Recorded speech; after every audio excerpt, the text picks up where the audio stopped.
I found this pencil today. It's a regular pencil. I found this book.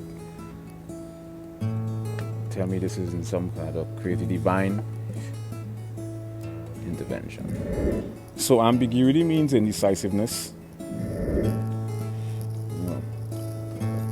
Life is quite an unpredictable phenomenon, if you ask me. You have synchronicity and serendipity. Synchronicity is when there's a correlation between mutually exclusive events or scenario, or a correspondence in event or occurrence center. Synchronicity.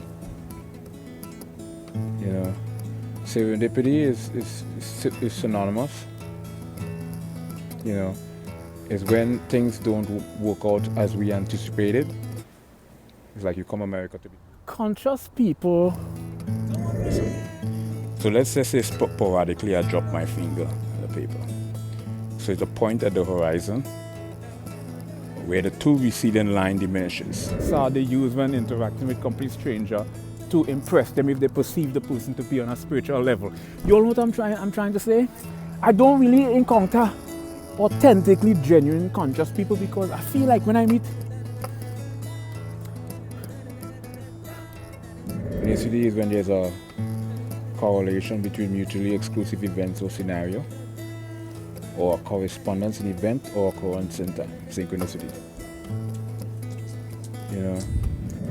So ambiguity means indecisiveness.